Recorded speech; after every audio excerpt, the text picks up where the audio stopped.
Hello friends, कैसे हो आप सभी। तो आशा करती हूँ अच्छे होंगे और आपका स्वागत है आपके अपने यूट्यूब चैनल पर जिसका नाम है जीएसपी नेहा। तो आज की हमारी क्लास रहने वाली है ज्योग्राफी में पूर्वी पठार से। Okay, eastern plateau. तो आइए स्टार्ट करते हैं। इसके अंतर्गत निम्न क्षेत्र शामिल हैं, जैसे छोटा नागपुर का पठार, छत्तीसगढ़ बेसिन या महानदी बेसिन और दंडकारण्य का पठार। ओके, ये तीन हैं जिनके बारे में आज हम अच्छे से चर्चा करेंगे। ओके, स्टार्ट करते हैं। जो छोटा नागपुर का पठार है, विस्तार इसका कहाँ कहाँ है, तो मुख्य रूप से ये कहाँ है, झारखंड में, याद रखिएगा।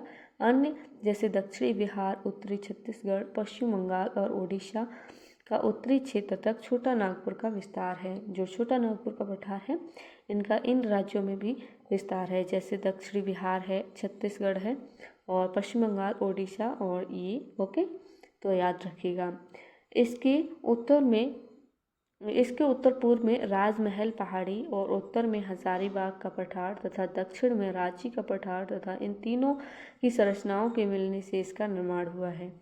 जैसे उत्तर पूर्व में क्या है, राजमहल की पहाड़ी, उत्तर में हजारीबाग, दक्षिण में रांची का पठार और ये तीनों के मिलने से क्या निर्माण हुआ है, तो याद रखिएगा इसका छोटा नागपुर पठार का निर्माण हुआ है।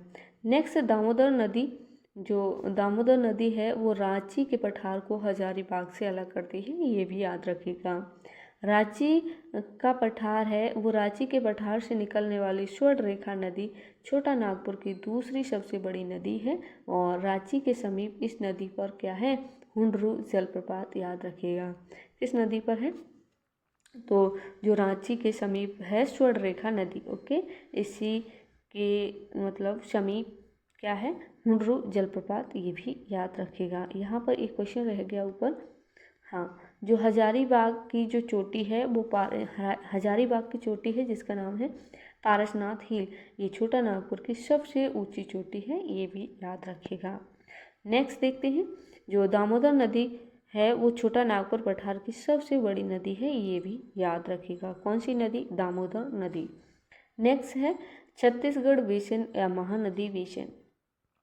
इसका निर्माण अवतलन की प्रक्रिया के द्वारा हुआ है। छत्तीसगढ़ बेसिन का निर्माण विस्तार मुख्य रूप से ओडिशा एवं छत्तीसगढ़ राज्य में स्थित है। क्या, छत्तीसगढ़ बेसिन।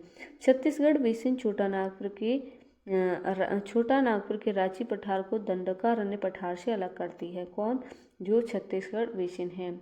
छत्तीसगढ़ बेसिन में गोंडवाना क्रम की संरचना पाई जाती है और इसी कारण से यहाँ कोयले के भंडार प्रचुर मात्रा में पाए जाते हैं। ये देखो, ये इस पे इम्पोर्टेंट टिक कर लीजिएगा। जो छत्तीसगढ़ बेसिन है यहाँ पर गोंडवाना है उसका क्रम की संरचना पाई जाती है, इसी कारण से यहाँ कोयले के भंडार कैसी मात्रा में पाए जाते हैं, प्रचुर मात्रा में। यहाँ महानदी और उसकी सहायक नदियाँ जैसे हस्तो, मांड, ईव और विश्वनाथ आदि प्रवाहित होती हैं।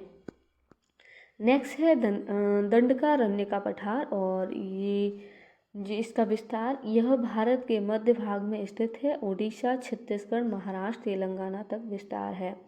जो ये स्टेट हैं इनमें किसका विस्तार है, तो दंडकारण्य पठार, याद रखिएगा। जो ये यहाँ का जो एरिया है वो अनुपजाऊ क्षेत्र है, यहाँ पर खेती नहीं होती है और यह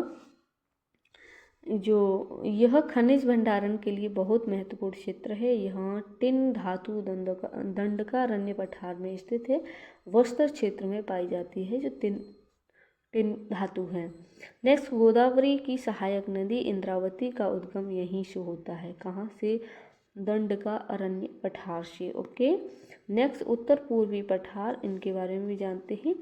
जो उत्तर पूर्वी पठार है, उत्पत्ति एवं संरचना की दृष्टि से मेघालय का पठार प्रायद्वीपीय पठार छोटा नागपुर का ही पूर्वी विस्तार है। जो ये बोल रहा है कि उत्पत्ति एवं संरचना की दृष्टि से जो मेघालय का पठार है, उत्तर पूर्वी पठार में आता है मेघालय का पठार। ये मैंने हेडिंग नहीं डाल पाई, ध्यान नहीं रहा, तो आप डाल लीजिएगा मेघालय का पठार।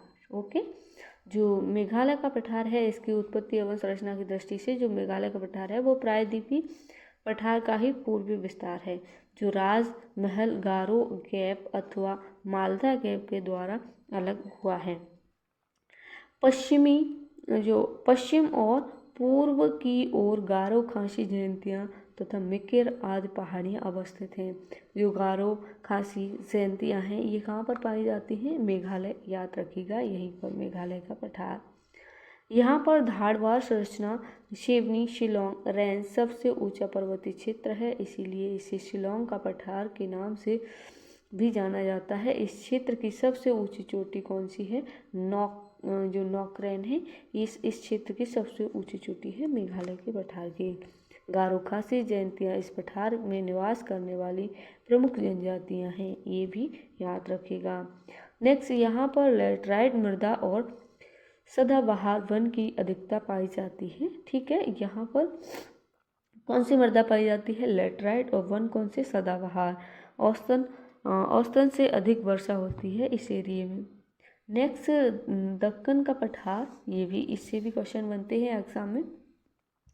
इसका विस्तार तापी नदी के दक्षिण में त्रिभुजाकार रूप में है और इसके अंतर्गत निम्न क्षेत्र शामिल हैं जो दक्कन का पठार है, जैसे दक्कन ट्रैप, कर्नाटक का पठार और आंध्र का पठार।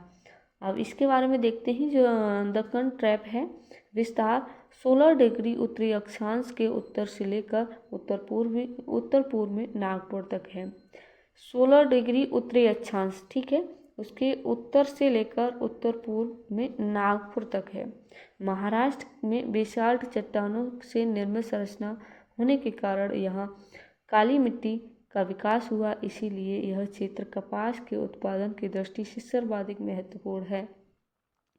जो दक्कन ट्रैप है, तो इस एरिया में सबसे ज़्यादा कैसी मृदा पाई जाती है? काली मिट्टी, और यहाँ पर जो कपास का उत्पादन है वो सर्वाधिक होता है और कपास की खेती के लिए महत्वपूर्ण भी है जब उत्पादन होता है। प्रमुख पहाड़ियाँ अजंता, बालाघाट, सतमाला आदि पाई जाती हैं यहीं।